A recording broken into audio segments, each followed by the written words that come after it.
Tena ukome bibi wewe, nishakwambia muda mrefu ukome bibi wewe.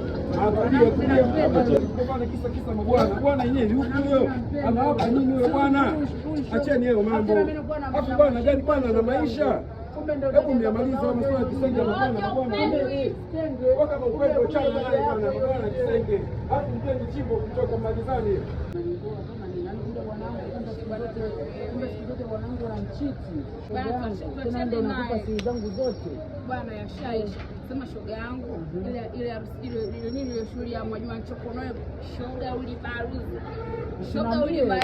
si shoga yangu mwenyewe ukanimaliza. Nikasema shoga yangu akupendeza kunizidimia, kwa siniambie nani kamfanya kapendeza hivyo. Ni mweupe wewe ndo nani? Kama vile ulipoona mabwana wote hapa Iringa, mabwana wote wangu mimi hapa Iringa, nisijue mweupe ndo nani, anapatikana sehemu gani? Mweupe yuko hapo mbele, au nakupeleke bibi? Shoga yangu nipeleke, maana sasa hivi idi kubwa ya kuchinja friji hivi inakuja kutubaruza tuwamalize watu. Shoga yangu nimaliza.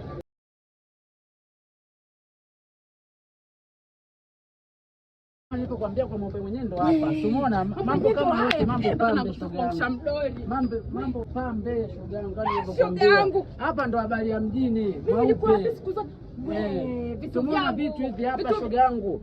Mzigo kama wote huu hapa kwa mweupe. Na kile kibaba chako kisiposa akitoa hela nikimvalia hii. Shoga yangu kama anazimaliza huko.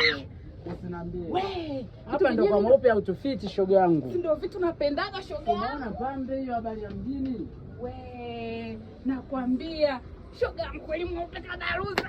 Kwa hiyo changanyikiwa nini jamani? Wale wanataka kufanya kwa mweupe jamani, yupo hapa Iringa mjini, upo ziti na sheri ya Miomboni. Jamani mweupe. Yaani hapa yaani uwe mjini alafu upaji uko mweupe. Wewe uko Iringa gani wewe? Iringa gani hapa? Kama pana BFF wangu tumesha kuja kumaliza mpango mzima wa sikukuu hivi. Ndio. Idi mtakoma.